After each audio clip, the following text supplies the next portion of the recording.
Figured I'd do one last Suburban homesteading update for the year, as today is the first day of fall. So yeah, this will be it. We're probably gonna pull everything soon here. Some of these things I don't even know what they are. I just built the stuff. We had cauliflower there. It was a total loss.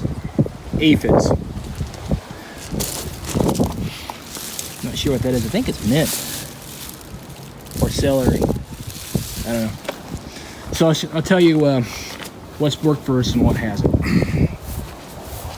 I would say our number one producer has been tomatoes.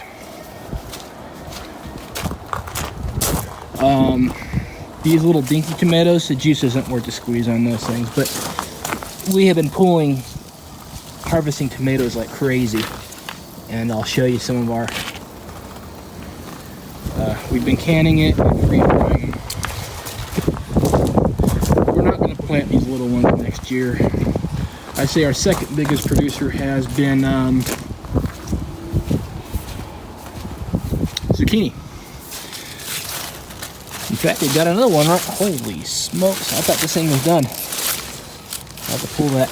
We had two zucchini plants. One there, which died, and we pulled it out. And this is the second one. We've had a squash bug problem, but it's still been producing for us. Our tie for third, green beans. Green beans has been our next biggest producer. We've had a lot wither on the vine. We picked a lot. I think this green bean plant is done for the year, though. After that, I'd say our fourth biggest producer has been peppers. In fact, I need to pull some, looks like. Yeah, I need to harvest some of these. And these aren't jalapenos, I forget what, but they're pretty spicy. In fact, we got a ton of them. We did have some grapes this year. They were tasty. We did pick some strawberries. These have been slow. I think these are they produce continually. I have no idea what's going to survive the winter on this over here. Melons have been okay. We're still learning when to harvest those. Carrots have been a boon as well. We just kind of pick them as we need them. And we harvested a ginormous carrot the other day. Thing must have been about this thick around. These here are Brussels sprouts. That's kind of a fail. But if you ever want to know what a Brussels sprout plant looks like, this is it. Even if we got some, I'm not sure if we eat them because we had a major aphid infestation there.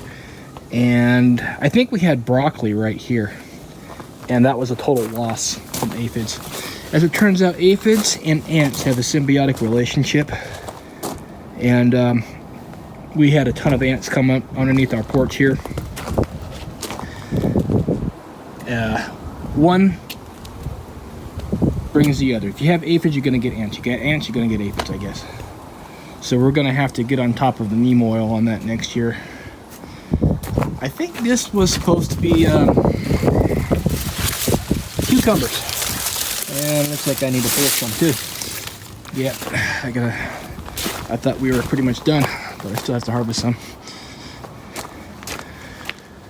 This is my daughter's little garden plot. Looks like she's got some peppers going on there. We had lettuce right here. I just threw some lawn clippings to keep the weeds down. We actually started producing some raspberries over here, which was surprising. Oh no, one of these are definitely mint. And our chickens, more strawberries. And our chickens have been producing for us. They have definitely matured, and we have been getting up to about 5 eggs a day. Yesterday we got 4, the day before that we got 3. I think they might be winding down production for the year. We have thought about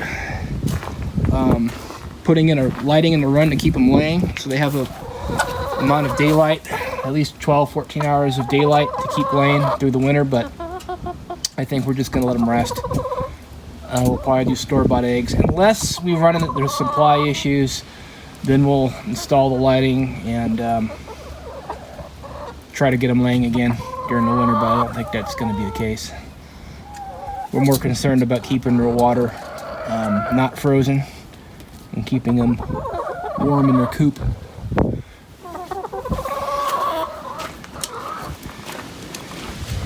And I changed up their nesting boxes yesterday. Let's see what it looks like.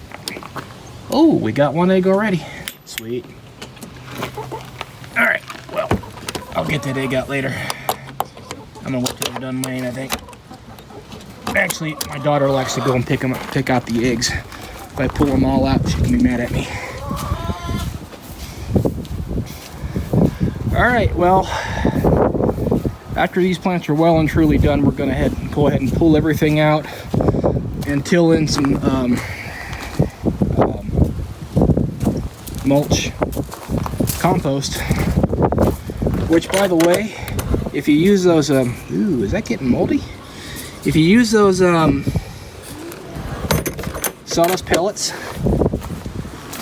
in a composter, only use about, if you fill that thing half full, it's going to fill the whole thing up. So those compost pellets that we use, if you use those in a composter, only fill it up about 1/4 of the way, because once that stuff starts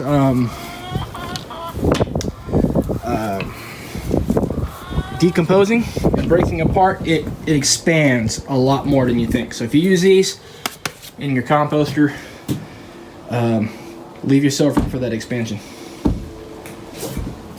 All right, I think that's it for the year as far as any homesteading updates.